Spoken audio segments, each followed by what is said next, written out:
करते हैं आज का ये वीडियो।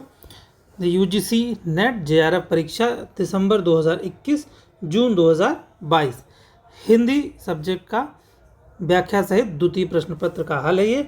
और 30 सितंबर 2022 को ये एग्ज़ाम हुआ था। सेकेंड शिफ्ट का ये पेपर है। फर्स्ट शिफ्ट का पेपर ऑलरेडी डिस्कस कर चुका हूँ।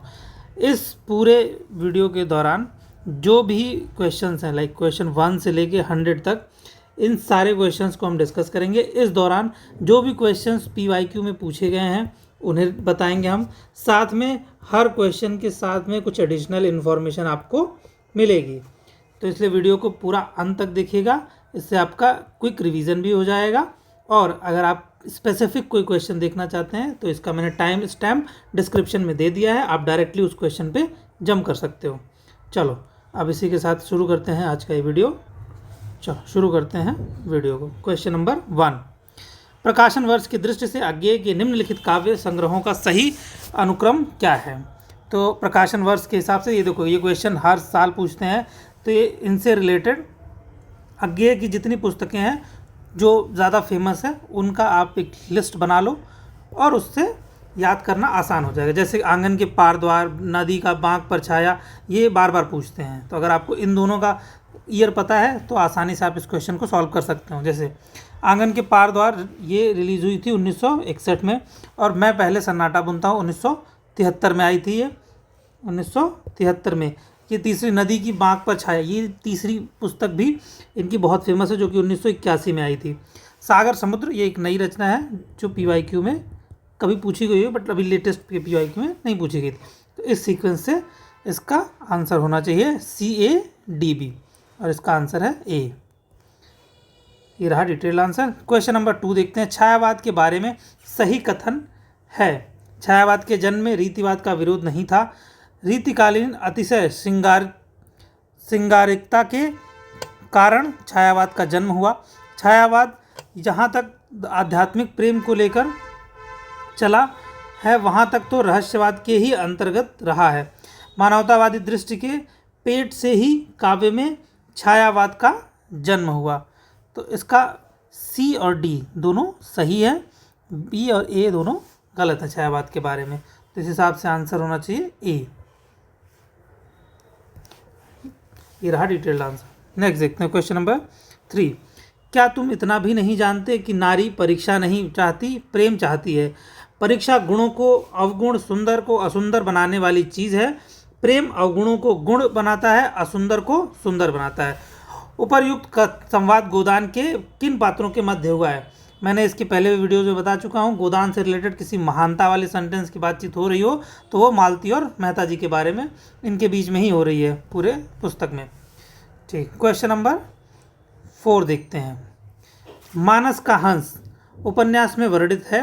राम और काम का द्वंद्व, पत्नी के प्रति अतिशय आसक्ति, सांसारिकता के प्रति पुनः आसक्ति, काशी की वेश्या के प्रति तुलसी का सफल प्रेम। नीचे दिए गए विकल्पों में से सही विकल्प चुनिए। तो इसका आंसर है, क्योंकि ये तुलसीदास जी की जीवनी है, उनके ऊपर आधारित है, तो राम और काम का द्वंद्व है, पत्नी के प्रति अतिशय आसक्ति है। आप सबको तुलसीदास जी की जीवनी पता होगी तो आपको समझ पाएंगे इसे। और ये रहा इसका डिटेल्ड आंसर। क्वेश्चन नंबर 5 देखते हैं। निम्नलिखित में से कौन सी विशेषता सिर्फ गौड़ कल्पना की है। अचेतन, संगठन, विघटन और अनैच्छिक। तो इसकी बात है विघटन। विघटन गौड़ कल्पना है, बाकी की तो सामान्य कल्पना है, चलिए मुख्य कल्पना है, सॉरी। नेक्स्ट देखते हैं। बाण भट्ट की आत्मकथा। आत्मकथा शब्द सुन के इसे आत्मकथा मत समझ लेना, ये उपन्यास है। का केंद्रीय विषय है उदात्त प्रेम, लोक संस्कृति का सजीव और रससिक्त अंकन, वैशाली और तक्षशिला गणराज्यों का इतिहास, ईसा पूर्व बौद्धकालीन भारत की संस्कृति। देखो, बाण भट्ट की आत्मकथा रट्टा मार लो, इससे रिलेटेड एक क्वेश्चन आता ही आता है, चाहे ये ऑप्शन में आए चाहे जैसे भी आए, इससे रिलेटेड एक क्वेश्चन आएगा ही आएगा, चाहे इसका ईयर पूछ ले। तो इसके रिलेटेड कुछ भी इन्फॉर्मेशन है आपको तो वो रख लो याद करके, ये आता ही आता है। देखो, ये उदात्त प्रेम और लोक संस्कृति का सजीव रससिक्त अंकन है, और ये हजारी प्रसाद द्विवेदी जी की रचना है, ये भी बता देता हूँ। और ये रहा इसका डिटेल आंसर। एक मैं लिस्ट साझा कर दूंगा टेलीग्राम ग्रुप में कि कौन कौन सी पुस्तकें हैं जो बार बार रिपीट होती हैं। तो जो बेसिक जो कुछ पुस्तकें हैं उनका नाम जो रिपीट हो रहा है मैं वो एक लिस्ट बना के ग्रुप में डाल दूंगा, तो टेलीग्राम ग्रुप ज्वाइन कर लो, वहाँ आपको मिल जाएगी ये लिस्ट। यह क्वेश्चन नंबर 7 देखते हैं। यह एक ऐसा इतिहास है जो लोक मानस की भागीरथी के साथ बहता, पनपता और फैलता है और जन सामान्य के सांस्कृतिक पुख्तापन में जिंदा रहता है। उपर्युक्त वक्तव्य निम्नलिखित में से किस उपन्यास के आरंभ में रचनाकार के द्वारा दिया गया है? जिंदगी नामा, दिलो दानिश, समय सरगम, मित्रों मरजानी। तो इसका सही आंसर है जिंदगी नामा। जिंदगी नामा में ये बात कही गई है और इसका आंसर ए है और ये रहा डिटेल्ड आंसर। क्वेश्चन नंबर 8 देखते हैं। सूची 1 का सूची 2 से मिलान करना है, बहुत प्यारा क्वेश्चन है। विलियम वर्ड्सवर्थ ने कौन सी बात कही थी? टी.एस. इलियट ने कौन सी बात कही थी? और अगले हैं हमारे I.A. Richards and Coleridge. देखो, विलियम वर्ड्सवर्थ ने कहा था गद्य और काव्य का भाषा में भेद नहीं है, और टी.एस. इलियट ने कहा था सच्ची आलोचना का लक्ष्य कवि नहीं है, कविता है। यानी आपको आलोचना करना है तो कवि की आलोचना नहीं, उसकी कविता की आलोचना करिए। I.A. रिचर्ड्स ने कहा था मन आवेगों का तरंग है, तंत्र। कॉलरिज ने कहा था गौड़ कल्पना वस्तु और रूप में संगति स्थापित करती है। ये रहा। इस हिसाब से जो सीक्वेंस बनना चाहिए वो है ये, और सी इसका डिटेल आंसर ये रहा। क्वेश्चन नंबर 9 देखते हैं। यह आख्यान इतना प्राचीन है कि इतिहास में रूपक का अद्भुत मिश्रण हो गया है, इसलिए मनु, श्रद्धा और इड़ा इत्यादि अपना ऐतिहासिक अस्तित्व रखते हुए सांकेतिक की भी अभिव्यक्ति करें तो मुझे कोई आपत्ति नहीं। मनु अर्थात मन के दोनों पक्ष, हृदय और मस्तिष्क का संबंध क्रमशः श्रद्धा और इड़ा से भी सरलता से लग जाता है। कामायनी के बारे में उपर्युक्त कथन किसका है? ये इतनी महान बातें खुद जयशंकर प्रसाद जी ने करी है। नंद दुलारी वाजपेयी, गजानन माधव भक्तिवेद या प्रेम शंकर, इन तीनों ने नहीं कहे, जयशंकर प्रसाद जी ने खुद ही इसके बारे में ये बात बोली है। चलो, ये रहा डिटेल आंसर। नेक्स्ट देखते हैं क्वेश्चन नंबर 10। मेरठ में सर्व सुख नामक एक अग्रवाल बनिया था। इस वाक्य से आरंभ होने वाली कथा कृति कौन सी है? इसके 4 ऑप्शन है। पहला, वामा शिक्षक, भाग्यवती, निस्सहाय हिंदू, देवरानी जेठानी की कहानी। देखो, 2 पुस्तक के नाम याद रख लो, बहुत फेमस है। एक तो देवरानी जेठानी की कहानी, दूसरा परीक्षा गुरु। अभी आएगा आगे परीक्षा गुरु, हर साल पूछा गया है, कहीं ना कहीं ये आएगा ही आएगा। देवरानी जेठानी की कहानी भी रिपीट होगा ही होगा। तो इससे रिलेटेड इन्फॉर्मेशन, बेसिक इन्फॉर्मेशन रखो, बहुत ज़्यादा डिटेल नहीं, बेसिक इन्फॉर्मेशन रखो ताकि आप कर सको। चलो, ये रहा इसका डिटेल आंसर। नेक्स्ट क्वेश्चन देखते हैं। सूची 1 और सूची 2 का मिलान करना है। महाकवि की तर्जना, आवारा भीड़ के खतरे और आस्था और सौंदर्य, रहा किनारे बैठ। देखो, महाकवि की तर्जनी जो है ये कुबेरनाथ जी ने लिखी है। आवारा भीड़ के खतरे ये हरिशंकर परसाई जी का व्यंग है, और आस्था और सौंदर्य इसके बारे में रामविलास शर्मा जी ने लिखा है, और रहा किनारे बैठा शरद जोशी जी की रचना है। तो इस हिसाब से जो सीक्वेंस है वो है बी है। क्वेश्चन नंबर 12 अगेन बता देता हूँ। आकाशदीप पूछा ही जाता है, कहीं ना कहीं जयशंकर प्रसाद जी से रिलेटेड क्वेश्चन है, तो आकाशदीप आएगा ही आएगा। तो इसलिए इससे रिलेटेड भी इंफॉर्मेशन अपना तैयार करके जाओ, एक क्वेश्चन आएगा ही आएगा। और इसके बारे में आपको डिटेल पता हो, ये कब प्रकाशित हुई या इसकी रचना में क्या पात्र हैं, या ऐसे करके जो बेसिक इन्फॉर्मेशन आपके पास है तो आपका एक क्वेश्चन सही करवा ही देगी। आकाशदीप कहानी के वर्ण विषय हैं आत्मसमर्पण, पिता की हत्या का प्रतिशोध, प्रच्छन्न प्रेम, पुरुष की निरंकुशता। देखो, अगर कभी ना समझ में आए किसी चीज़ का आंसर तो किसने लिखी है, उसका क्या व्यक्तित्व है, अगर उस चीज़ पे भी आपने फोकस कर लिया तो आपको पता चल जाएगा। जयशंकर प्रसाद जी का अगर एटीट्यूड पता है तो आप समझ जाएंगे कि ये बी और सी सही है। आत्मसमर्पण की बातचीत और पुरुष की निरंकुशता की बातचीत नहीं होने वाली उनकी रचना में। खैर, लेकिन बेसिक इन्फॉर्मेशन तो होनी चाहिए ना, तब ये अंदाज़ा आप लगा पाओगे, वरना अंधा तुक्का नहीं मारना होता है। बेसिक नॉलेज के ऊपर लॉजिकल गेसिंग करनी होती है। चलो नेक्स्ट देखते हैं क्वेश्चन नंबर 13।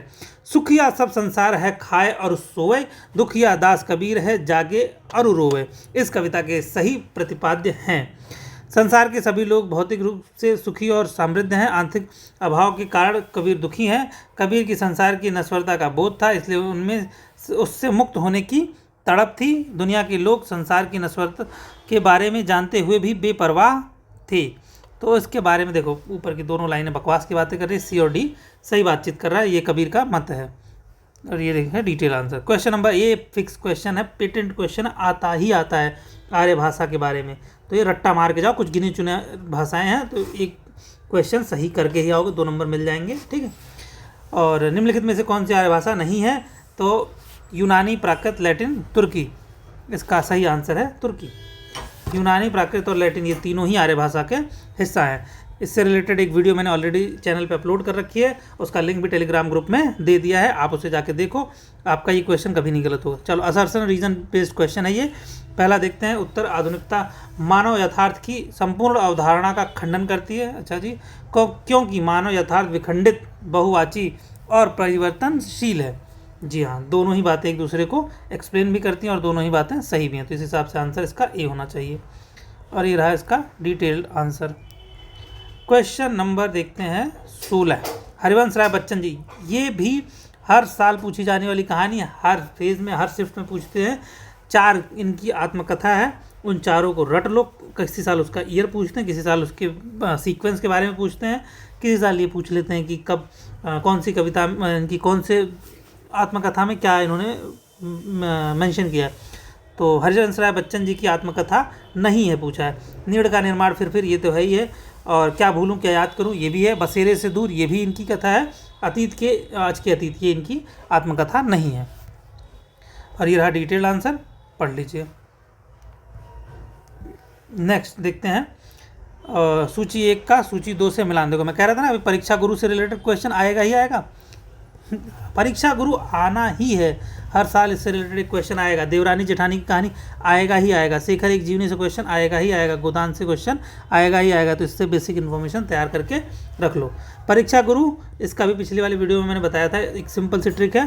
परीक्षा गुरु के किसी किरदार का नाम पूछे तो उसमें अगर लाला से रिलेटेड कोई नाम है, कोई किरदार है, तो वही इसका आंसर है, क्योंकि इसके जो रचयिता हैं लाला श्रीनिवास दास जी हैं। देवरानी जेठानी की कहानी ये किसने लिखी है? ये लिखी है सर्वसुख बनिया जी ने, सॉरी ये उसका पात्र है। शेखर एक जीवनी में जो पात्र आता है वो है शारदा। और गोदान में गोविंदी आती हैं। गोविंदी और मेहता जी के बीच के संवाद के बारे में भी पूछते हैं। पिछले वाले शिफ्ट में, मतलब मॉर्निंग वाली शिफ्ट में, इन्होंने इससे रिलेटेड एक क्वेश्चन पूछा था। ये रहा इसका डिटेल क्वेश्चन आंसर। निम्नलिखित में से तत्सम शब्द नहीं है, ये भी एक क्वेश्चन फिक्स है, आएगा ही आएगा इससे रिलेटेड। आज्ञा, राय, स्वामी, सर्व, ये बाकी के तीनों तत्सम है। राय जो है ये तद्भव शब्द है, तो इसका आंसर बी होना चाहिए। और ये रहा इसका डिटेल आंसर। नेक्स्ट क्वेश्चन, आय जोग 19, आय जोग सिखावन पाणे पद से संबंधित सही तत्व है। गोपियाँ खुश होकर कहती हैं कि पंडित जी हमें ज्ञान देने आए हैं, हमारे परम धाम कृष्ण हैं और हम सब उन्हीं से प्रेम करती हैं। नेक्स्ट है, दूध, घी और भात खाने से भूख मिटती है, हवा खाने से नहीं। गोपियाँ कहती हैं कि उद्धव जी हमारे गांव में चोर पकड़ने आए हैं। तो इसका सही आंसर है ये वाली बात। कृष्ण हमारे परम धाम है, उनसे प्रेम है, और दूध दही खाने से भूख मिटती है, ज्ञान हवा खाने से नहीं। और ये ए और डी वाला जो ऑप्शन है बकवास की बातें करता है, ऐसा कुछ नहीं कहा है भ्रमर गीत में। ठीक है, नेक्स्ट देखते हैं इसका डिटेल आंसर। ये रहा क्वेश्चन नंबर 20 देखते हैं। शुद्ध प्रेम मार्गी सूफी कवियों की शाखा में सबसे प्रसिद्ध जायसी हुए, जिनकी पद्मावत कवि हिंदी काव्य क्षेत्र में एक अद्भुत रत्न है। जायसी और उनकी पद्मावत के बारे में उपर्युक्त मत किसका है? जायसी के बारे में ये मत किसने बोला था? जॉर्ज ग्रेसन ने, विजय देव नारायण शाही ने, रामचंद्र शुक्ल ने, या जयशंकर प्रसाद श्याम सुंदर दास जी ने? तो इसका सही आंसर है रामचंद्र शुक्ल जी ने कहा था ये बात। ये रहा इसका डिटेल्ड आंसर। क्वेश्चन नंबर 21 देखते हैं। धरती धन न अपना उपन्यास आधारित है पंजाब की ग्रामीण पृष्ठभूमि पर, दलित जीवन पर, स्वाधीनता आंदोलन पर, आपातकाल पर। तो इसका सही आंसर है, इन्होंने जो रचना लिखी, उपन्यास जो है ये, एक तो पंजाब की ग्रामीण पृष्ठभूमि पर बातचीत करती है और दलित जीवन पर बातचीत करती है। धरती धन न अपना, ये भी PYQ में खूब पूछा जाता है, तो इसके बारे में बेसिक इन्फॉर्मेशन आप रख लीजिए। नेक्स्ट क्वेश्चन देखते हैं। क्वेश्चन नंबर 22, आवारा मसीहा भी रिपीटेड PYQ है, इससे रिलेटेड क्वेश्चन अक्सर पूछते हैं। ये किसकी? आवारा मसीहा में शरद चंद्र का जन्म स्थान कहाँ है? कई बार क्वेश्चन, जैसे पिछली बार वाले में क्वेश्चन पूछा था, आवारा मसीहा किसकी आत्मकथा है? शरद चंद्र की है। और कभी कभी कुछ और पूछ लेते हैं, जैसे हाँ जन्म स्थान वाला इस बार पूछ लिया इन्होंने कि जन्म स्थान कहाँ दर्शाया गया है, देवानंदपुर में या भागलपुर में, बसंतपुर में, कृष्णपुर में। तो इसका आंसर है देवानंदपुर में। ये रहा इसका डिटेल आंसर। क्वेश्चन नंबर 23, काम मंगल से मंडित श्रेय सर्ग इच्छा का है परिणाम, तिरस्कृत कर उसको तुम भूल बनाते हो असफल भवधाम। उपर्युक्त छंद से स्पष्ट है कि प्रसाद ने ये निवृत्ति मार्ग का प्रतिपादन किया है, प्रवृत्ति मार्ग का प्रतिपादन किया है, निराशा और कुंठा को महत्व दिया है, काम का गर्हित बताया है। तो इन्होंने प्रवृत्ति मार्ग का प्रतिपादन किया है, ये कामायनी से लिया गया है। ये रहा डिटेल आंसर इसका। कामायनी 1935 में आई थी। 1936 में कौन सी आई थी इन्हीं की, चलो वो आप कमेंट करके बताना। निम्नलिखित अस्तित्ववादी चिंतकों में से किसने सुपरमैन की कल्पना की थी? किरकेगार्ड ने करी थी, सार्त्र ने, फ्रेडरिक नीत्शे ने या अल्बर्ट कामू ने? तो इसका सही आंसर है सी, फ्रेडरिक नीत्शे ने ये बात की कल्पना की थी। नेक्स्ट देखते हैं, परिवर्तन कविता में पंत के अनुसार परिवर्तन है नायक, निर्देशक, नर्तक, विदूषक। तो इसका सही आंसर है नायक है परिवर्तन। और ये रहा इसका डिटेल्ड आंसर। क्वेश्चन नंबर 26 देखते हैं, असर्शन रीजनिंग बेस्ड क्वेश्चन है। देरिदा की दृष्टि में पाठ के अर्थ निर्धारण के लिए पाठक की मनोसंरचना उत्तरदायी है। कारण, क्योंकि पाठक की मानसिक बनावट अपने ढंग से अर्थ ग्रहण करती है, इसलिए पाठ के अर्थ का सामान्यीकरण संभव नहीं है। तो इसका बात सही है, क्योंकि पाठक के साथ सामान्यीकरण संभव नहीं है अगर आप उस तरीके से नहीं बनाओगे। ठीक है, इसका आंसर ए हो गया। और डिटेल आंसर ये रहा। तमस उपन्यास, भाई साहब हर साल रिपीटेड। तमस किस पे बेस्ड है, तमस के किरदार कौन है, तमस में ये किरदार पे खूब पूछते हैं और ये किस पे बेस्ड है, दो चीज़ पे पूछते हैं। तमस विभाजन की पृष्ठभूमि पर और सांप्रदायिक विद्वेष पे बेस्ड है। तो इसको डिस्कस करने का, समय देने का बहुत ज़्यादा मतलब नहीं है, क्योंकि ये रिपीटेड है, इसे याद होना ही चाहिए। नेक्स्ट, प्रकाशन वर्ष के दृष्टि से विद्या निवास मिश्र के निबंध संग्रहों का सही क्रम क्या है? लौंगही, इसका इन्होंने पूछा है कि ये कब रिलीज हुई थी, उस हिसाब से सही क्रम लगाना है। जैसे लौंग रंगहरी ये रिलीज हुई थी 1985 में। परंपरा बंधन नहीं है, ये 1976 में प्रकाशित हुई थी। आंगन का पंछी बंजारा मन ये 1963 में प्रकाशित हुई थी। और छितवन की छां ये आई थी 1953 में, और यही सबसे पहली रचना है जो इस सीक्वेंस के हिसाब से बनेगी। तो पहला होगा DCBA यानी बी ऑप्शन है, और इसका डिटेल आंसर ये रहा। क्वेश्चन नंबर 29 देखते हैं, राजा निर्बंसिया कहानी के पात्र हैं। देखो ये भी रिपीटेड क्वेश्चन है, तो इससे रिलेटेड बेसिक जो दो काम करना है, एक तो ये कब प्रकाशित हुई थी, दूसरा इसके पात्र कौन कौन है, प्रमुख पात्र, इससे रिलेटेड ये चीज़ बना के रख लो अपना। और क्वेश्चन नंबर 29, हाँ महेश पांडे, बच्चन सिंह, सरदारी लाल और जगपति। तो इसका सही आंसर है यस, ये दो लोग हैं, बी और डी, बच्चन सिंह और जगपति, ये दोनों ही इसके कैरेक्टर हैं, पात्र हैं मतलब। क्वेश्चन नंबर 30 देखते हैं, चंद्रशेखर शर्मा गुलेरी द्वारा रचित कहानी नहीं है। इसका मतलब देखो, ये मत सोच लेना कि कोई ऐसी रचना अलग हो, ये चारों इन्हीं की रचना है। उसने कहा था सुखमय जीवन, बुद्धू का कांटा, कछुआ धर्म, ये चारों इन्हीं की रचना है। बस कछुआ धर्म जो है ये इनका निबंध है, बाकी सब इनकी कहानी है। और ये रहा इसका डिटेल्ड आंसर। चलो question number 31 I guess, yes, Nirmal Verma द्वारा रचित कहानी नहीं है। इसका मतलब कोई एक और रचना है जो अलग है, अलग विधा की है। अंधेरे में, पिछली गर्मियों में, बादलों के घेरे और दूसरी दुनिया, सॉरी, इसमें जो है बादलों के घेरे ये इनकी ही रचना नहीं है, मतलब कहानी तो इनकी नहीं है। बादलों के घेरे कृष्णा सोबती की रचना है। तो ये है इसका डिटेल्ड आंसर। प्रकाशन वर्ष के अनुसार निम्नलिखित को कालक्रम में लगाना है। चलो देखते हैं, मैंने बोला था ना राग दरबारी हो गया, परीक्षा गुरु हो गया, राजा निर्बंसिया, ये रिपीटेड क्वेश्चंस हैं, इनसे रिलेटेड क्वेश्चन गलत नहीं होने चाहिए। तो ये क्वेश्चंस का बेसिक शॉर्ट नोट्स बना के रख लो। चलो पहले देखते हैं राग दरबारी, ये रिलीज़ हुई थी 1968 में। और नेक्स्ट है अंधेरे बंद कमरे। अंधेरे बंद कमरे जो हैं ये 1961 में प्रकाशित हुई थी। देखो इसी पेपर में वीडियो में बता रहा था ना, बाणभट्ट की आत्मकथा, ये रिपीटेड है। हजारी प्रसाद द्विवेदी का उपन्यास है, ये 1946 में प्रकाशित हुआ था। और मैला आंचल, ये तो जग जाहिर 1954 में पहला ग्रामीणांचल पर लिखा हुआ फणीश्वर नाथ रेणु द्वारा रचित उपन्यास है। बहुत ही फेमस है, नहीं पढ़ा है अब तक तो पढ़ लेना जाके। नेक्स्ट देखते हैं क्वेश्चन नंबर 33। समस्त मानव जीवन के प्रवर्तक भाव या मनोविकार ही होते हैं। मनुष्य की प्रवृत्तियों की तह में अनेक प्रकार के भाव ही प्रेरक के रूप में पाए जाते हैं। शील या चरित्र का मूल भी भावों के विशेष प्रकार के संगठन में ही समझना चाहिए। उपर्युक्त पंक्तियाँ किस निबंध से उद्धृत हैं? कविता क्या है? मनो या मनोविकार, मनुष्य ही साहित्य का लक्ष्य है, तुम चंदन हम पानी। देखो अगर इसे ढंग से पढ़ोगे ना तो मन की बात कर रहा है, भाव की बात कर रहा है, तो इन चारों ऑप्शन में कौन है? एक ही है, मन और भाव की बात करने वाला। तो इसी से रिलेटेड ये आंसर, मतलब यही इसका आंसर है। और यह निबंध चिंतामणि के भाग 1 में संकलित है। क्वेश्चन नंबर 34 देखते हैं। जे ही न मित्र दुख हो ही दुखारी, तिहे ही बिलोकत पावक भारी। उपर्युक्त चौपाइयों का सही अर्थ है, जो मित्रों के दुख से दुखी नहीं होता है उसे देखना भी पाप है। सही बात है, मित्रों के दुख से दुखी होना उचित होते हुए भी जरूरी नहीं है, गलत है। परिवार मित्रता ऐसी हो जिसमें लाभ हानि की भावना छिपी हो, ये भी गलत है। मित्रता का निर्वहन न करने वाले को देखना भी पाप है, और ये सही है। ए और डी इसका आंसर है, और ये रहा इसका डिटेल्ड आंसर।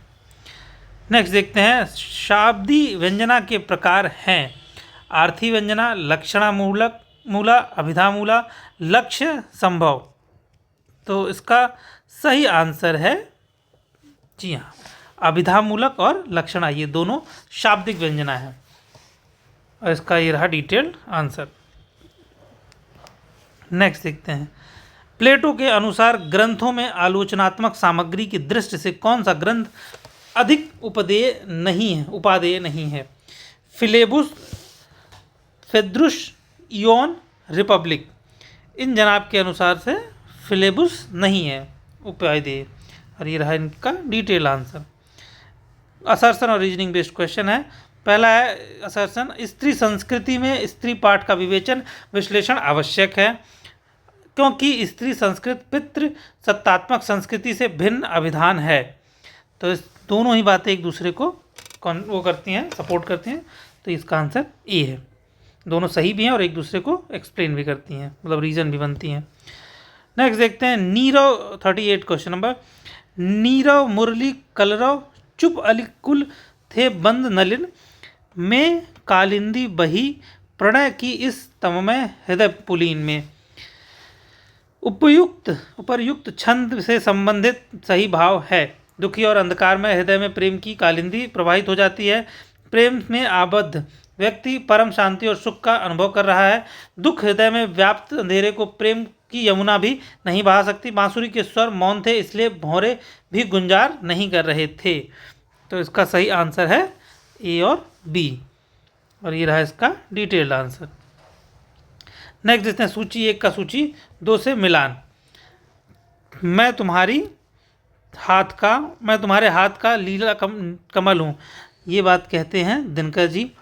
वे इस कदर पस्त हैं कि तटस्थ हैं। वाह क्या लाइन है। ये बात कहते हैं धूमिल जी। क्योंकि बहना रेत होना है, हम बहेंगे तो रहेंगे, ये बात कहेंगे अज्ञेय जी। और सब चुप, साहित्यिक चुप और कविजन निर्वाक निचंत, शिल्पकार नर्तक चुप, मुक्तिबोध जी की ये रचना है, ये कथन है। नेक्स्ट देखते हैं क्वेश्चन नंबर, ये रहा डिटेल्ड आंसर। Question number 40। यह कथन शक्ति, व्युत्पत्ति और अभ्यास समन्वित रूप में काव्य हेतु है। निम्नलिखित में से किसका कथन है? हेमचंद्र जी ने ये कहा था, दंडी ने कहा था, मम्मट ने कहा था, या विश्वनाथ ने कहा था? तो इसका आंसर है मम्मट, इन्होंने ही कहा था ये बात, और ये रहा डिटेल आंसर। क्वेश्चन नंबर 41 देखते हैं। युगों के अनवरत प्रवाह में बड़े बड़े साम्राज्य बह गए, संस्कृतियां लुप्त हो गईं, जातियां मिट गईं, संसार में अनेक असंभव परिवर्तन संभव हो गए, परंतु भारतीय स्त्रियों के ललाट में विधि की वज्र लेखनी से अंकित अदृष्ट लिपि नहीं धुल सकी। ये पंक्तियां किस रचनाकार की हैं? सुभद्रा कुमारी चौहान, महादेवी वर्मा, हजारी प्रसाद द्विवेदी और भारतेंदु हरिश्चंद्र जी। तो इसकी ऐसी सशक्त बातें कौन कहता है? महादेवी वर्मा जी कहती हैं। ऐसी कठोर बातें कहने की हिम्मत उन्हीं में है। नेक्स्ट देखते हैं क्वेश्चन नंबर 42। पौन चलत वह देह बढ़ावे, जल पीवत वह जीव गंवावे, है वह प्यारी सुंदर नार, नार नहीं पर है वह नार। इस पहेली का सही उत्तर क्या है? ये खुसरो की लिखी हुई मुकरी है, जिस मुकरी का मतलब होता है कि इसी पहेली के अंदर ही उसका उत्तर है। तो इसका आंसर है आग। अरे मैंने ऑप्शन ही नहीं पढ़ा पढ़ लेते हैं। ए स्त्री, लता, नाली, आग। देखो नार शब्द का मतलब यहाँ पे आग होता है। ठीक, ये रहा इसका डिटेल्ड आंसर, पढ़ लीजिएगा इसे। नेक्स्ट क्वेश्चन देखते हैं, क्वेश्चन नंबर 43। रेवा तट समय, देखो ये ना पूछा है एक बार PYQ में पूछा है कि पृथ्वीराज आने के बाद कहाँ पे रुके थे, या कौन सा ये वर्णित है रेवा तट समय। इससे रिलेटेड छोटी मोटी इन्फॉर्मेशन जो है ये देख लेना, ये पूछते हैं घुमा फिरा के। तो PYQ में जो पूछा वो पढ़ लो कम से कम। रेवा तट समय में वर्णित गजनी नरेश की मुक्ति से संबंधित कौन सी बातें सही है? गजनी नरेश के अमीरों ने दंड स्वरूप हाथी, घोड़े और माड़ी माणिक्य देकर गोरी को बंदी गृह कराया। खिज्र खां और दूसरे सुल्तानों के दबाव में आकर पृथ्वीराज चौहान ने गोरी को मुक्त किया। सुलह और शांति स्थापित करके पृथ्वीराज ने गजनी नरेश को ससम्मान उसके घर भेजा।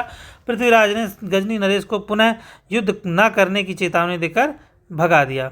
तो इसका आंसर है ANC, B और ये बात नहीं है, मुक्त नहीं किया था और युद्ध ना करने की चेतावनी देकर भगाया नहीं था।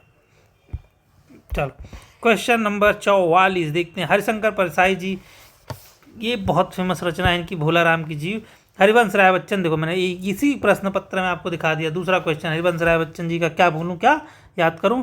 और रामधारी सिंह दिनकर की साहित्य के 4 अध्याय रामायणिका के हाथ से। ये देखो तीन पुस्तक का नाम याद कर लो, ये तीनों इम्पोर्टेंट हैं, ये भी याद कर लो, ये बहुत पूछते हैं PYQ में, ये दोनों PYQ में खूब पूछी गई हैं। तो ये रहा डिटेल आंसर, इसका आंसर C है। चलो नेक्स्ट देखते हैं क्वेश्चन नंबर 45। पग घुंघरू बांध मीरा नाची थी, गाना है इसी पे, तो इसका आंसर है मीराबाई। नेक्स्ट देखते हैं बहुविध चित्र बनाए के हरिराचो क्रीड़ा रास। ये जो है कबीर जी की लाइन है। ते दुख भय पसास निपाते, लोह बूढ़ उठे होई राते। ये ऐसी संस्कृत और वैसा टाइप में है। तो ये मलिक मोहम्मद जायसी जी की है। और काहे को गोपीनाथ कहावत है, धमकी वाली बातचीत चल रही है, लड़ाई वाली रुस्सा रुस्सी। सूरदास जी बात करते हैं कि हमारे गुरु हमारो तो गिरधर गोपाल दूसरों न कोई। हम क्वेश्चन नंबर 46 डिस्कस करेंगे। इनमें से भिखारी दास की रचनाएं हैं काव्य निर्णय, अंग दर्पण, श्रृंगार निर्णय, रस पीयूष निधि। तो इसमें से कौन कौन सी इनकी रचना है? देखो काव्य निर्णय और निर्णय वाली बातें जो है श्रृंगार निर्णय, ये दोनों निर्णय भिखारी दास जी की रचना है, बाकी ये दोनों इनकी रचना नहीं है। चलो नेक्स्ट देखते हैं, ये रहा डिटेल आंसर, पढ़ लीजिए। क्वेश्चन नंबर 47 देखते हैं। पहले घन आनंद सींच सुजान, कही बतियाँ अति प्यार लगी प्यार पगी, अब लाए वियोग की लाए बलाए बढ़ाए, बिसास दागिनी दगी, अखिया दुखियानी कुबानी परी, न कहूँ लगे कौन घरी सु लागी, मत दौरी थकी न लहव ठिक ठौर, अमोह के मोह मिठास ठगी, उक्त सवैया में प्रयुक्त लय में कौन सा अलंकार है? देख रहे हो, इतना बड़ा क्वेश्चन पूछने के बाद पूछते हैं कि कौन सा अलंकार है। तो इसका आंसर है यमक अलंकार है। यमक अलंकार की बातचीत करी गई है। इसका डिटेल आंसर ये रहा, और आप इसे पढ़ लीजिए, क्योंकि प्रयुक्त लय शब्द से ये एक से अधिक बार, 2 बार प्रयोग हुआ है और दोनों बार अलग अलग अर्थ है वहाँ पर। निम्नलिखित में से कौन सा शब्द वाच्यार्थ के लिए प्रयुक्त नहीं होता है। निश्चित अर्थ, मुख्यार्थ, अविधार्थ, शक्ति द्वारा ज्ञात अर्थ या फिर अन्यार्थ। तो इसका सही अर्थ है उत्तर है अन्यार्थ, ये वाच्यार्थ के लिए प्रयुक्त नहीं होता है।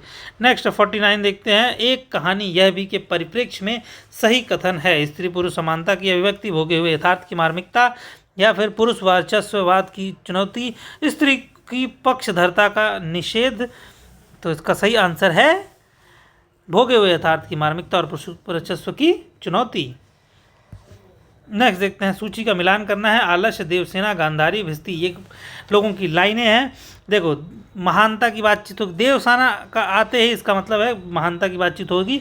और आलस्य क्या लाइन बोलता है कि दुनिया में हाथ पैर हिलाना नहीं अच्छा, मर जाना पैर उठ के कहीं जाना नहीं अच्छा।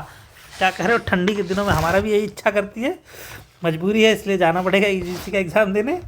खैर देवसेना महानता वाली, पूरे तीनों में कौन सी महानता की बात है। देश की दुर्दशा निहारोगे, डूबते को कभी उबारोगे, तो ये देवसेना कहती है। गांधारी जी बात करेंगी, देखो सीधे सीधे दुर्योधन है तो गांधारी किसकी, इनकी मम्मी है ना, तो सीधी बात वो इन्हीं से बात करेंगी। और भिस्ती क्या करेगा, बकरी को क्या पता था कि मशक बन रही है, बन के रहेगी, पानी भरेंगे लोग और वह कुछ ना कहेगी। तो यह है इसका डिटेल्ड आंसर, देख लीजिए। और प्रकाशन वर्ष के अनुसार कृष्णा सोबती के उपन्यासों का सही क्रम लगाना है। कृष्णा सोबती जी से रिलेटेड भी क्वेश्चंस खूब पूछे जाते हैं। चलो देखते हैं। समय सरगम कब रिलीज हुई थी, मतलब कब प्रकाशित हुई थी, ये सन 2000 में प्रकाशित हुई थी। फिर जिंदगी नामा, देखो इसी से रिपीटेड क्वेश्चन, इसी पेपर में ही दोबारा रिपीट हो गया जिंदगी नामा, तो ये जिंदगी नामा के बारे में पढ़ लेना। जिंदगी नामा जो है वो रिलीज़ हुई थी, मतलब प्रकाशित हुई थी 1979 में। और सूरजमुखी अंधेरे के ये 1972 में प्रकाशित हुई थी। और दिलो दानिश ये प्रकाशित हुई थी 1993। तो इस हिसाब से जो सीक्वेंस बनना चाहिए वो CBDA बनना चाहिए। इसका आंसर ये रहा। चलो, अरे यायावर याद रहेगा किस विधा की रचना है, ये अज्ञे जी की रचना है। 2-3 बार रिपीटेड क्वेश्चन है। यात्रा वृत्तांत की बातचीत करते हैं और ये है यात्रा साहित्य की रचना। नेक्स्ट देखते हैं। प्रकाशन वर्ष की दृष्टि से सही अनुक्रम है। देखो ये सारे हिंदी साहित्य की ही बातचीत करते हैं, तो इसमें कौन सी रचना है जो कब रिलीज हुई है इस पे बातचीत करना है हमें। हिंदी साहित्य की भूमिका ये रिलीज हुई, मतलब प्रकाशित हुई थी 1940 में। बाणभट्ट की आत्मकथा ये प्रकाशित हुई थी 1946 में। और हिंदी साहित्य का आदिकाल ये 1952 में प्रकाशित हुई थी। और सूर साहित्य ये 1930 में प्रकाशित हुई थी। ठीक, तो इस हिसाब से इसका आंसर है DABC और ये रहा डिटेल्ड आंसर। अंधा युग के अंकों के नाम क्या हैं? अंधा युग के अंकों के नाम क्या है? कौरव नगरी का विनाश, पांडव विजय, पशु का उदय, गांधारी का शाप। तो इसका आंसर है पशु का उदय और गांधारी का शाप, ये दोनों अंधा युग के अंकों का नाम है। और ये रहा इसका डिटेल्ड आंसर। नेक्स्ट देखते हैं क्वेश्चन नंबर 55। जैसन कहत बाड़ा जोगी, वैसन बढ़त बाढ़े रोगी, बड़ ससतिया सहबा शाम। उपर्युक्त पद किस आत्मकथा में उद्धत है? मुर्दहिया, तिरस्कृत, हादसे, आप, खुदरी। देखो एक क्वेश्चन और मैं बोलता हूँ, एक आत्मकथा है जिसके बारे में आप अच्छे से पढ़ लेना, बेसिक इन्फॉर्मेशन रखना, और वो है मुर्दहिया। इसका आंसर भी मुर्दहिया है और मुर्दहिया PYQ में खूब पूछा गया है, तो इसलिए इसे पढ़ना इम्पोर्टेंट भी हो जाता है। तो ये क्वेश्चन आप पढ़ लो, डिटेल आंसर। नेक्स्ट, प्रकाशन वर्ष की दृष्टि से कालक्रम में लगाना है। प्रजा हितैषी ये 1855 में प्रकाशित हुई थी। फिर आता है माधुरी, ये 1922 की रचना है। इसके रचनाकार हैं दुलेर लाल भार्गव जी और हंस प्रेमचंद्र द्वारा संपादित 1903 में है। ये 1930 ये प्रेमचंद जी ने खुद लिखी थी। और आलोचना ये शिव सिंह चौहान जी ने 1951 में प्रकाशित करवाई थी। तो इस हिसाब से जो आंसर बनता है वो है ABCD। सही सीक्वेंस दिया था इन्होंने, बस आपको पता होना चाहिए था। चलो क्वेश्चन नंबर 57 देखते हैं। डूब बची लक्ष्मी पानी में, सती आग में पैठ, जिए उर्मिला करे प्रतीक्षा, सहे सभी घर बैठ, विधि से चलता रहे विधान। उपर्युक्त काव्य पंक्तियां स्त्री की किस मानसिकता का वर्णन करती है? स्त्री की दुनिया घर तक सीमित है। अच्छा जी, दुनिया स्त्री सामाजिक विधान को तोड़ने के लिए उद्यत है। स्त्री विपरीत परिस्थितियों का सामना करने में सक्षम है। स्त्री अपने दुख को उत्सव धर्मी बनाना चाहती है। ऐसा कुछ नहीं है, ये स्त्री दुनिया घर तक सीमित है, इसकी बात कर रही है। यही कहा ना, सभी घर बैठे हैं। चलो, ये रहा डिटेल आंसर। नेक्स्ट देखते हैं क्वेश्चन नंबर 58 और हिंदी साहित्यकारों पर के जीवन पर आधारित उपन्यास का नाम। ये है महासागर और मानस का हंस, खंजन नयन, बाणभट्ट की आत्मकथा। देखो, ये तीसरी बार इसी क्वेश्चन पेपर में तीसरी बार आ रहा है, तो इम्पोर्टेंट है कि नहीं। एग्जामिनर को इससे कितना प्रेम है, और तुमको कंफ्यूज करने के लिए दे दिया। स्टार्टिंग में ही बताया था आत्मकथा लिखा जरूर है, बट ये है उपन्यास। बट इन्होंने हिंदी साहित्यकारों के जीवन पर आधारित उपन्यास के बारे में पूछा है, तो ये है मानस के राजहंस, जो कि तुलसी जी पर लिखा गया था, और खंजन नयन ये सूरदास जी के ऊपर लिखा गया था। और ये रहा इसका डिटेल्ड आंसर। बकरी नाटक के क्वेश्चन नंबर 59, बकरी नाटक के बारे में स्वयं लेखक के विचार हैं। यह नाटक न लिखा जाता यदि हिंदी में कोई ऐसा नाटक होता जिसमें जन चेतना को लोक भाषा और लोक रूपों के माध्यम से सामाजिक अन्याय के साथ जोड़ने का एक नया व्याकरण देखने को मिलता। बी है, यह नाटक लिख लेने के बाद मैंने इब्राहिम अलकाजी से आग्रह किया कि इसे रंगमंच पर प्रस्तुत करें। और सी है, इस नाटक के सभी निर्देशकों ने इसके मूल आलेख में कोई परिवर्तन नहीं किया। डी है, यदि हिंदी के नाटक यशः प्रार्थी न होकर आम आदमी की ज़बान में आम आदमी के बीच में जाना हिंदी रंगमंच के लिए अनिवार्य मानते तो यह नाटक न लिखा जाता। तो इन चारों में से जो आंसर है वो है पहला वाला और लास्ट वाला, ये दोनों सही है। ऐसा कुछ नहीं है कि लेखक का परिवर्तन नहीं किया, अरे बिल्कुल करेगा, और उसने ऐसा इन्होंने कोई ऐसा आग्रह नहीं किया था जाके रंगमंच पे प्रस्तुत करने के लिए। राजा है वो, लपेट देगा इनको। खैर, क्वेश्चन नंबर 60 देखते हैं, परीक्षा गुरु। लो, मैंने बोला था ना इस वीडियो के स्टार्टिंग में, बोला था परीक्षा गुरु पे आधारित क्वेश्चन आएगा ही आएगा। इसी पेपर में दूसरा क्वेश्चन है, परीक्षा गुरु उपन्यास से अध्याय या परिच्छेद के स्थान पर किस शब्द का प्रयोग किया गया। देखो, इन्होंने थोड़ी क्रिएटिविटी दिखाई थी और इन्होंने प्रकरण शब्द का इस्तेमाल किया था, अनुच्छेद, सर्ग या काल का प्रयोग नहीं किया था। नेक्स्ट देखते हैं क्वेश्चन नंबर 61, क्यों पले पीस कर किसी को तू, है बहुत पॉलिसी बुरी तेरी, हम रहे चाहते पटाना ही, पेट तुझसे पटी नहीं मेरी। उपरयुक्त पंक्तियाँ किस रचनाकार की हैं। ऐसी दर्द भरी कहानी रचनाएं कौन लिखा है। मैथिली शरण गुप्त, अयोध्या सिंह उपाध्याय, हरिऔध जी, हरिऔध, ये हरिऔध है, गलत लिखा है यहाँ पे। महावीर प्रसाद द्विवेदी जी हैं, लोचन प्रसाद पांडे जी। तो इसका सही आंसर है हरिऔध जी, इन्होंने ही ये लाइन कही है। और ये लाइन इन्होंने कहाँ कही है, ये पूरा detailed answer.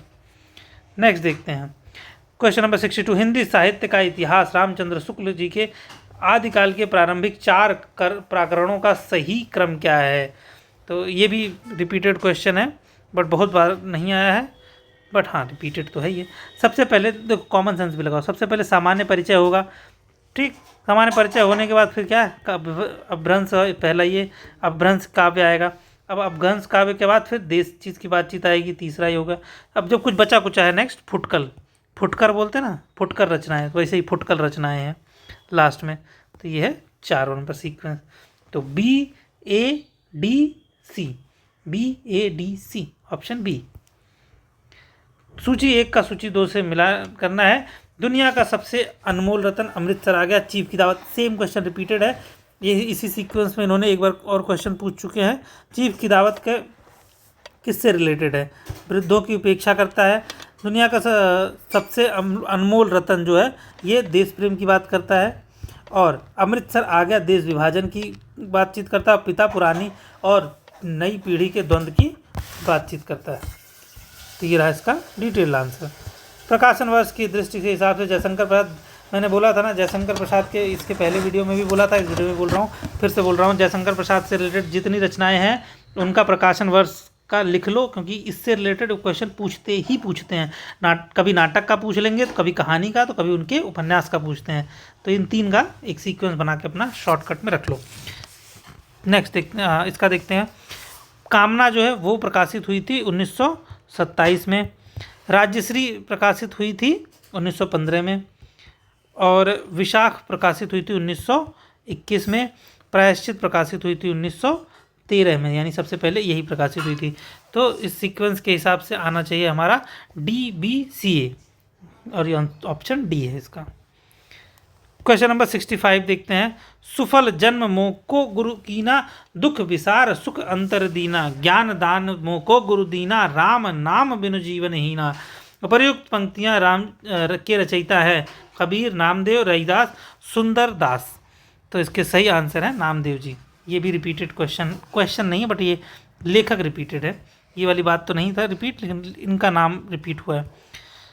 Next, I.A. Richard की दृष्टि से काव्य भाषा की विशेषता है छद्म कथा की प्राथमिकता, सूचनात्मक अर्थ की प्राथमिकता, रागात्मक अर्थ की प्राथमिकता, तथ्यात्मक अर्थ की प्राथमिकता। तो इसका आंसर है A and C। छद्म कथा की प्राथमिकता भी करते हैं और रागात्मकता की प्राथमिकता भी देते हैं, ये ऐसा बोलते हैं। और ये डिटेल आंसर। नेक्स्ट क्वेश्चन देखते हैं। Question number 67। रेवा तट समय के, देखो मैंने बोला था ना ये रिपीट पूछते हैं, इसी पेपर में दूसरी बार पूछ लिया। रेवा तट समय के तथा पृथ्वीराज रासों के वे सारे छंद जिन्हें चंद्रबरदाई ने कवित्व संज्ञा दी है, वे छंद ग्रंथों में दिए हुए कवित्व के लक्षणों से नहीं मिलते। कवित्व संज्ञा के वे छंद हैं सवैया, रोला, घनाक्षरी, छप्पय। देखो चंद्रबरदाई जी जो हैं वो छप्पय के मास्टर माने जाते हैं। तो ऑब्वियसली जब इन चारों में ऑप्शन देखोगे तो छप्पय ऑप्शन है, तो ऑब्वियस छप्पय पे टिक मार दो बिना सोचे समझे। सोच के ही मारना, बिना सोचे मत मारना। Next question number 68। प्रकाशन वर्ष की दृष्टि से सही कालक्रम लगाना। देखो अभी मैं बोला ना कि इनकी जनाब की रचनाओं के बारे में पूछते हैं। आकाशदीप जयशंकर प्रसाद की रचना है और इन्होंने पूछ भी लिया कि ये कब प्रकाशित हुई थी, ठीक है। और इंद्रजाल ये भी जयशंकर प्रसाद की रचना है। तो देखो आकाशदीप 1928 में प्रकाशित हुई थी और इंद्रजाल 1936 में प्रकाशित हुई थी। तर्क का तूफान जो है वो 1944 में प्रकाशित हुई थी। और नेक्स्ट पाजेब जो है ये जैनेन्द्र की लिखी हुई 1942 में प्रकाशित हुई थी। तो इस सीक्वेंस के हिसाब से जो बनना चाहिए वो ACDB, तो यानी C ऑप्शन बनना चाहिए। और ये रहा इसका डिटेल्ड आंसर। सोजे वतन संग्रह की कहानियाँ हैं मेरे, यही मेरा वतन है, सांसारिक प्रेम और देश प्रेम की कहानी है, या आहुति या फिर जुलूस की कहानी है। तो इसका सही आंसर है, देखो नाम ही वतन की बातचीत कर रहा है तो वतन है, और सांसारिक प्रेम और देश प्रेम की बातचीत ही होगी, तो इसके नाम से ही एक्सप्रेस हो जाता है। अगर आपको नहीं भी पता है तो भी इसके नाम से आप टिक मार सकते थे। क्वेश्चन नंबर 70 देखते हैं। निम्नलिखित में से हिंद स्वराज्य के लेखक हैं महात्मा गांधी, महादेवी देसाई और जमनालाल बजाज, काशीनाथ त्रिवेदी। ये बहुत फेमस बुक है महात्मा गांधी जी की हिंद स्वराज। नेक्स्ट देखते हैं क्वेश्चन नंबर 71। विजय तृष्णा का अंत पराभव में होता है। अलक्षेंद्र राजसत्ता सुव्यवस्था से बढ़े तो बढ़ सकती है, केवल विजय से नहीं। चंद्रगुप्त के किस चरित्र ने ये बात कही थी? चाणक्य ने, चंद्रगुप्त ने, आजीविका या दंडायन ने कहा था? तो इसका सही आंसर दंडायन, उसने ये बात कही थी। ये रहा इसका detail answer. Next question number 72 देखते हैं। निरख सखी ये खंजन आए गीत से संबंधित तथ्य लिखा है यहाँ पे, तथ्य हैं। मेरे प्रिय ने अयोध्या की ओर रुख करके मेरा ध्यान किया। उर्मिला कहती हैं कि मेरे प्रिय ने मेरा ध्यान किया इसलिए कामदेव डरकर भाग गए।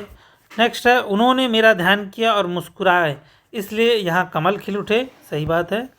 मैंने भी ध्यान करके अपने हृदय दर्पण से प्रिय की छवि देख ली। ये बात भी गलत है। और पहला वाला जो है अयोध्या की तरफ रुख किया, ये भी सही है। और ध्यान देकर मुस्कुराए इसलिए कमल खिल गए, ये है आंसर इसका डिटेल्ड। असाध्य वीणा साहित्य साधना की संकेतक है। प्रियबंध की तरह इसकी साधना में आत्मान्वेषण करना पड़ता है, परान्वेषण करना पड़ता है, सांस्कृतिक शोध करना पड़ता है, समाज में परामुख होना पड़ता है। तो आत्मान्वेषण की बातचीत करते हैं अज्ञेय जी।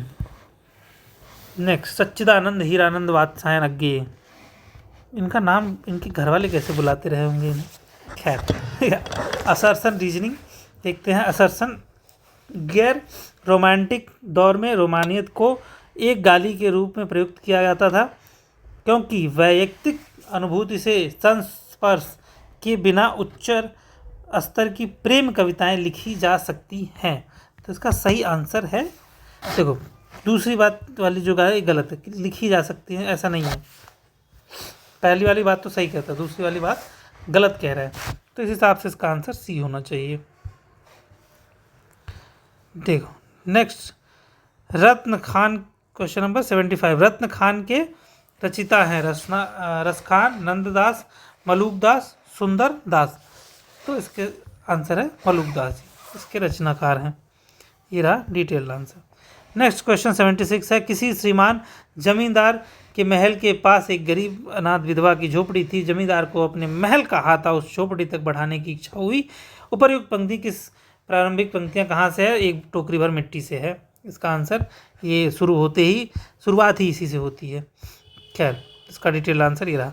हिंदी साहित्य का इतिहास दर्शन के लेखक कौन है? हजारी प्रसाद द्विवेदी जी हैं, या नलिन विमोचन शर्मा है, रामस्वरूप चतुर्वेदी जी हैं, या फिर विश्वनाथ प्रसाद मिश्र जी हैं। तो इसका सही आंसर है नलिन विमोचन शर्मा जी हैं। और ये रहा इसका डिटेल्ड आंसर। देखो हिंदी साहित्य करके सबकी रचनाओं का नाम है, तो उसके आगे के जो शब्द हैं वो भी ध्यान रखना, वरना कन्फ्यूजन बहुत होता है। देखो हिंदी साहित्य का इतिहास और दर्शन, हिंदी साहित्य तक तो सबका चारों लोगों का सेम है, बट उसके आगे की बातचीत कर रहे हैं। ये पढ़ लो, यहीं पे फंसाने के लिए उन्होंने दिया है। चलो 78 देखते। भारतेंदु हरिश्चंद्र की रचनाएं नहीं हैं। सतसई सिंगार, उमर खयाम की रुबैयाँ, प्रेम माधुरी, जॉर्ज वंदना।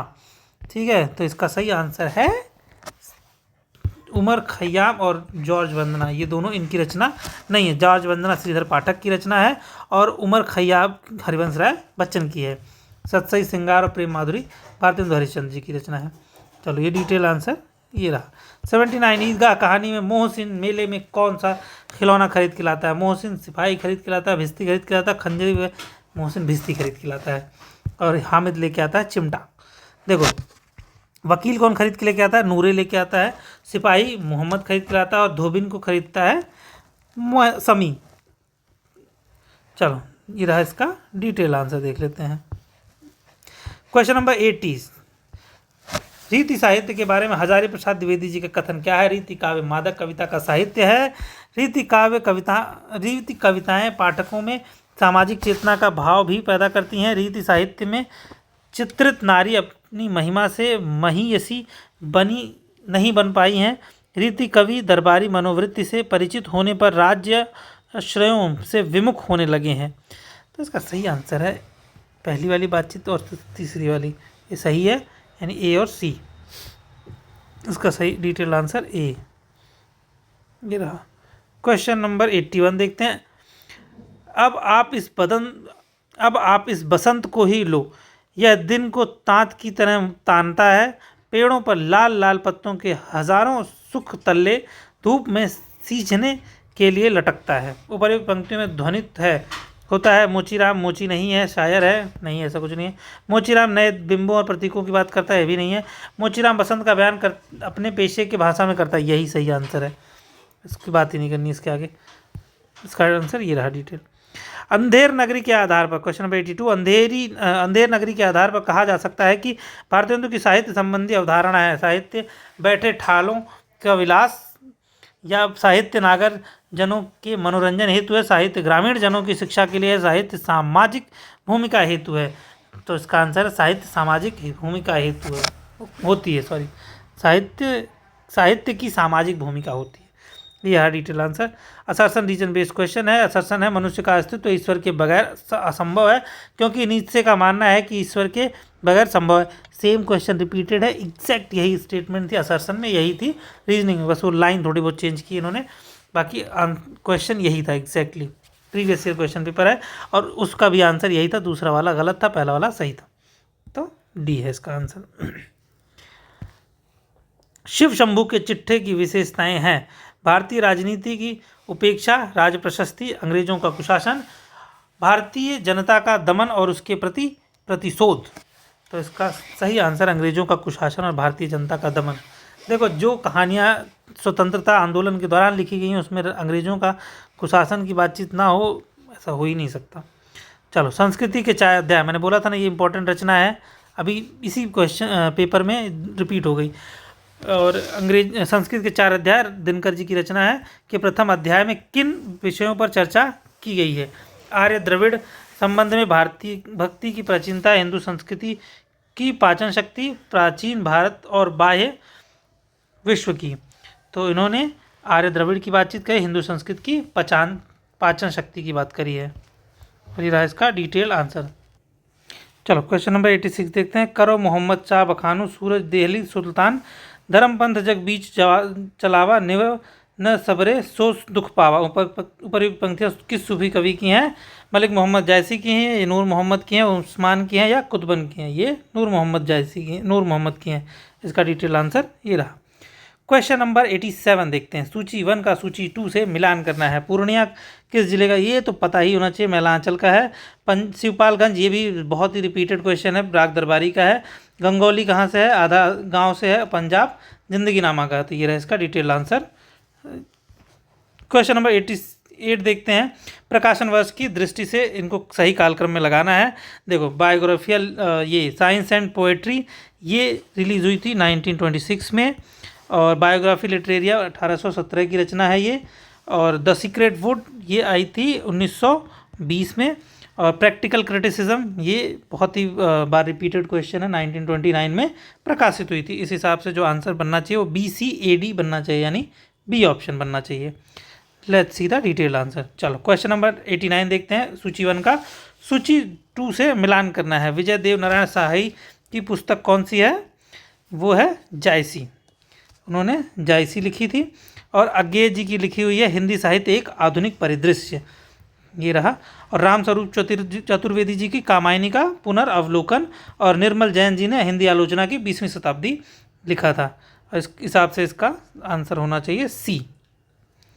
नेक्स्ट देखते हैं क्वेश्चन नंबर 90, ये रहा इसका डिटेल आंसर। आयो घोष बड़ो व्यापारी, लाद खेप गुण ज्ञान, जोग की ब्रज में आय उतारी, फाटक दय कर हाटक मांगत, भोरे निपट सुधारी। उपर्युक्त प्रयुक्त फाटक शब्द का अर्थ क्या है? फाटक शब्द का अर्थ है चीथड़ा, अनाज फटकने से निकलने वाला कदन, बड़ा दरवाज़ा, झोपड़ी से लगाई जाने वाली टट्टी। ऐसा कुछ नहीं, यही है, अनाज फटकने पे जो आवाज़ आती है उसको कहते हैं फाटक। ये इसका आंसर है, डिटेल में ये रहा। अब देखो, पैसेज है 19 क्वेश्चन नंबर 91 से 95 के लिए एक पैसेज दिया गया है। इस पैसेज को पढ़ना है, फिर आंसर करना है। आप इसे पढ़ लो, आई होप आपने पढ़ लिया होगा। क्वेश्चन डिस्कस करता हूँ मैं। क्वेश्चन नंबर 91, श्रोता सुंदर शब्द का एक सामान्य अर्थ ही लेता है। श्रोता शब्द का विशेष अर्थ ले ही नहीं सकते, गलत बात है, ऐसा नहीं है। वक्ता के निर्देश पर श्रोता सुंदर का विशेष अर्थ लेते हैं, ये भी गलत बात है। सुंदर शब्द सुंदरता का सामान्य अर्थ ही देता है, ये भी गलत है। यह अर्थ, जो ऑप्शन लास्ट बचा है यही सही होना चाहिए। पढ़ना है क्या इसमें? जब ऊपर के तीनों ही गलत हैं तो लास्ट का सही है। नेक्स्ट क्वेश्चन नंबर 92 देखते हैं। हृदय में तरंगत सौंदर्य के विशेष रूप को लेखक व्यक्त करने में अक्षम है, क्योंकि लेखक में कवि की तरह हृदयगत भावों की व्यक्त करने की योग्यता नहीं है। पैसेज पढ़ोगे तो इसी की बातचीत चलती है। खैर, आगे बढ़ लेते हैं। यह कवि की तरह बात को अलंकृत ढंग से व्यक्त नहीं करना चाहते, गलत, ऐसा नहीं है। वह श्रोता को ध्यान में रखकर सौंदर्य का सामान्य अर्थ प्रतीत करना चाहते हैं, ये भी नहीं कहता पैसेज। और लेखक अभिधामूलक व्यक्ति का आग्रही है, इसलिए वह काकोकृति या उपमान योजना को निरर्थक समझता है, ऐसा भी नहीं कुछ कहा गया पैसेज में। इसका डिटेल आंसर ये रहा। क्वेश्चन नंबर 93 देखते हैं। सामान्य आदमी अनुभूति सौंदर्य का साधारण भोक्ता है, भाष्यकार होता है, मीमांसक होता है, विशेष अर्थ बोध कराने वाला कलाकार होता है। ऐसा कुछ नहीं, सबसे साधारण भोक्ता होता है। इसका आंसर ए। नेक्स्ट देखते हैं क्वेश्चन नंबर 94। कवि साधारणीकरण क्यों करता है? कवि साधारणीकरण क्यों करता है? इसलिए कि वह सादृश्य विधान के द्वारा सामान्य को विशेष दिखाना चाहता है? नहीं, ऐसा कुछ नहीं। वह साधारण की प्रतीति साधारण रूप में करना चाहता है? ये भी नहीं है। वह विशेष के सहज अर्थबोध के लिए विशिष्ट को साधारण बनाता है, सही ये है। समानतामूलक दृष्टि के कारण वह हर चीज़ को साधारण दिखाना, नहीं, ऐसा कुछ नहीं कहा गया, पैसेज ने ऐसी बात ही नहीं करी। क्वेश्चन नंबर 95 देखते हैं। शब्द सदा सामान्य अर्थ व्यक्त करते हैं क्योंकि शब्द में विशेष अर्थ व्यक्त करने की क्षमता नहीं होती। यह हर शब्द का केवल सामान्य अर्थ होता है। प्रयोक्ता सामान्य अर्थ ही समझता है। सामान्यतया सामान्य अर्थ में ही शब्द का प्रयोग किया जाता है। शब्द का विशेष अर्थ प्रयोग और परिस्थितियों पर निर्भर करता है। यही सही आंसर है और ये रहा इसका डिटेल आंसर। क्वेश्चन नंबर 96 से 100 के लिए जो पैसेज है वो ये रहा, आप इसे पढ़ लीजिए। चलो इसका दूसरा हिस्सा ये रहा, वो पढ़ लीजिए। आई होप आपने पढ़ लिया होगा। क्वेश्चन नंबर 96 डिस्कस करते हैं। उपर्युक्त अवतरण के संदर्भ में निम्नलिखित में से कौन सा कथन सही है? विवाह की प्रथा में वर और कन्या के माता पिता सिर्फ उनकी भलाई का प्रयास करते हैं। दूसरा है, विवाह प्रथा में पढ़ी लिखी लड़की अपने मायके और ससुराल का गौरव तो बढ़ा देती है लेकिन अपने व्यक्तित्व के भीतरी विकास से में उसका उपयोग नहीं कर पाती है। पैसेज पढ़ोगे तो इसी की बातचीत की गई है। नेक्स्ट पढ़ लेते हैं। विवाह एक ऐसी प्रथा है जिसमें वर और कन्या माता पिता सिर्फ अपना अपना लाभ देखते हैं, ऐसा कुछ नहीं बोला गया पैसेज में। विवाह की प्रथा में शिक्षित अशिक्षित लड़की में कोई अंतर नहीं किया जाता है, ऐसा कुछ नहीं है, ये भी नहीं बोला गया पैसेज में। इसका आंसर बी है। क्वेश्चन नंबर 97 देखते हैं। उपर्युक्त अवतरण के आधार पर निम्नलिखित में से कौन सा कथन सही है? यदि घर का उत्तरदायित्व निभाने में गृहिणी के अधिकार और इच्छा का सम्मान नहीं होता तो वह तो भी बड़े गौरव की बात है, ऐसा नहीं है। पैसेज पढ़ोगे तो ऐसी बात नहीं करता। यदि घर का उत्तरदायित्व निभाना पड़ता है तो गृहिणी का परम कर्तव्य है, चाहे उसकी इच्छा के विपरीत ही क्यों ना हो, ये भी गलत बात है। यदि घर का उत्तरदायित्व निभाने में गृहिणी को अपना सब कुछ निछावर करना पड़े तो यह भी श्रेयस्कर, ऐसा कुछ नहीं कहा गया पैसेज में। यदि गृहिणी अपनी इच्छा से और अपने अधिकार से गौरव के साथ घर के उत्तरदायित्व का निर्वहन करती है तो यह अत्यंत महत्वपूर्ण है, यही बात कही गई है पैसेज में और ये रहा डिटेल्ड आंसर। क्वेश्चन नंबर 98 देखते हैं। उपर्युक्त अवतरण के संदर्भ में सही कथन है। पूर्व प्रधान समाज में स्त्री को न तो सामाजिक नियमों के विरोध में मुख खोलने की छूट है और न ही अपने जीवन के लक्ष्य निश्चित करने की आज़ादी है, लक्ष्य निर्धारित करने से की आज़ादी है। तो यही इसका आंसर वैसे है। ये जब पैसेज पढ़ोगे तो उसमें यही बोला गया स्पेसिफिकली, पर फिर भी पढ़ लेते हैं। स्त्री को अपनी बौद्धिक शक्ति पर इतना अभिमान है कि वह जानबूझकर समाज के नियमों, ऐसा कुछ नहीं है, ऐसा कहा ही नहीं है, इतना नेगेटिव नहीं बोल रहा है पैसेज। नेक्स्ट, स्त्री स्वयं हीनता ग्रंथि का शिकार है, ये नहीं बोल रहा है, इसलिए वह सामाजिक नियमों के विरोध में मुंह खोलने का खतरा मोल नहीं लेना चाहती और वह अपने जीवन का लक्ष्य निर्धारित करने से बचती है, ऐसा कुछ नहीं कहा पैसेज ने। स्त्री इतनी सहनशील है कि वह समाज के बारे में कुछ कहना आवश्यक नहीं समझती है, बिल्कुल नहीं कहा गया पैसेज में। ये रहा इसका डिटेल्ड आंसर। क्वेश्चन नंबर 99 देखते हैं। उपर्युक्त अवतरण के आधार पर निम्नलिखित में से कौन सा कथन सही है? पति के घर में स्त्री का जीवन पति के लिए पूरी तरह से समर्पित हो जाता है और उसका अपने जीवन पर कोई अधिकार नहीं रह जाता, ऐसा कुछ नहीं कहा गया, ये नहीं कहा गया पैसेज में। जिस घर को बचपन से गृहिणी का लक्ष्य बनाया जाता है, यदि उस घर में जाकर अपने जीवन पर उसका अधिकार बना रहता है तो उसकी गुलामी भी स्वागत योग्य कही जा सकती है, ऐसा कहा गया है पैसेज में। ये इनडायरेक्टली कहा है। पति के घर में जाने के बाद गृहिणी का नाम और चेहरा छीन कर उसे घर की मालकिन बना दिया जाता है, नहीं, ऐसा कुछ नहीं है। और नेक्स्ट है, गृहिणी अपने जीवन के अधिकारों और स्वायत्त से, ऐसा कुछ नहीं कहा गया, बी है इसका आंसर। क्वेश्चन 100 नंबर क्वेश्चन देखते हैं, ये रहा इसका डिटेल आंसर। क्वेश्चन 100 देखते हैं और ये लास्ट क्वेश्चन। उपर्युक्त अवतरण के आधार पर कौन सा सही है? स्त्री को समाज कल्याण का काम कठिन लगता है जबकि उसे अपने अर्जित गुणों को पुरुष की इच्छा के अनुरूप ढालना सरल लगता है, ये भी गलत है। स्वयं समाज का कल्याण नहीं करना चाहती, ये भी नहीं है। स्त्री द्वारा अर्जित मनोचित गुणों को पुरुष प्रधान समाज लोक मंगल के कार्यों में लगाना नहीं चाहता, इसके कारण उसके गुणों का पुरुष की इच्छा के अनुरूप अनुकूल किया जाता है, सही बात है ये। और ये लास्ट वाला गलत है, तो इस हिसाब से सी है इसका आंसर और डिटेल आंसर ये रहा। अगर आपने इस वीडियो को यहाँ तक देखा है तो इसका मतलब आपको ये वीडियो अब तक पसंद आई है, तो इस चैनल को सब्सक्राइब कर दीजिए